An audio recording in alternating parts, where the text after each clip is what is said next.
শুকনা চালের গুঁড়া দিয়ে অসংখ্য ছিদ্রযুক্ত ফুলকো আর বিভিন্ন স্বাদের চিতই পিঠা ঘরে কিভাবে খুব সহজে তৈরি করলাম আজকের পর্বে চলুন দেখিয়ে দিচ্ছি। শুরুতে এখানে আতপ চালের শুকনা গুঁড়া নিয়েছি আর দেখতে পাচ্ছেন চালের গুঁড়াগুলো কিন্তু একেবারে মিহি না।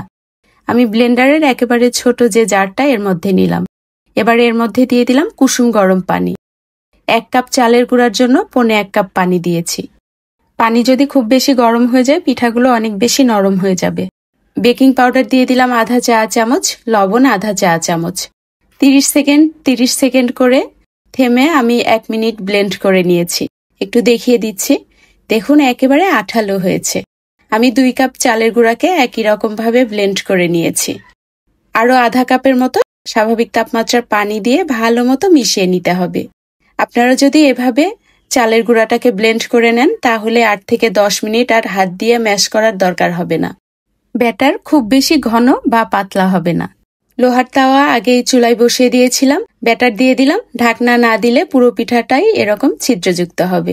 এবার তৈরি করে নিব ডিম চিতই। 30 সেকেন্ড পরে ডিমটা দিয়ে দিলাম, সামান্য একটু লবণ দিয়ে ঢেকে দিলাম। 1.5 থেকে 2 মিনিটের মধ্যে পিঠাটা ভালো মতো হয়ে যাবে। চুলার আঁচ কিন্তু একেবারে কম থাকবে না, আবার একেবারে বেশিও না। দেখুন কতটা পারফেক্ট হয়েছে। আবারও কিছুটা ব্যাটার দিয়ে উপর থেকে কোরানো নারিকেল দিয়ে দিলাম, সঙ্গে সঙ্গেই ঢেকে দিলাম। 1.5 থেকে 2 মিনিটের মধ্যে এই পিঠাটাও হয়ে যাবে। এবার ঝাল মশলাদার চিতই তৈরি করার জন্য দিয়ে দিলাম পেঁয়াজ কুচি। এখানে নিয়েছি মিহি কুচানো কাঁচামরিচ আর ধনিয়া পাতা। ভালো মতো মিশিয়ে নিলাম। ব্যাটার দিয়ে দিলাম, উপর থেকে কিছুটা ধনিয়া পাতা দিয়ে দিলাম দেখার সৌন্দর্যের জন্য। আমি চাচ্ছি যে পুরো পিঠাটাই ফুলে উঠুক, এ কারণেই সঙ্গে সঙ্গে ঢাকনা দিয়ে দিতে হবে। চুলার আঁচটা এরকম থাকবে, খুব বেশি বা খুব কম না। দেখতে পাচ্ছেন পিঠাটা ভালো মতো ফুলেছে।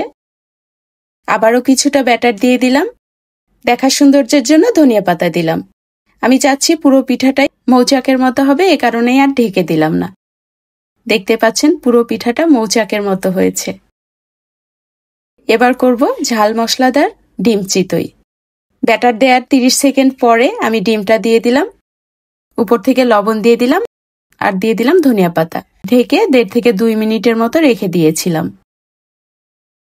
এই পিঠাটাও হয়ে গেছে, নামিয়ে নিচ্ছি। পিঠাগুলোকে সার্ভ করে দিয়েছি। আমি একটু ভেঙে দেখাচ্ছি, দেখতে পাচ্ছেন ডিম দেওয়ার পরেও পিঠাগুলো কতটা মৌচাকের মতো হয়েছে। আশা করছি আজকের পর্বটি ভালো লেগেছে। পর্বটি ভালো লাগলে ফ্রেন্ডস ও ফ্যামিলির সঙ্গে শেয়ার করবেন। ভালো থাকবেন সবাই। আল্লাহ হাফেজ।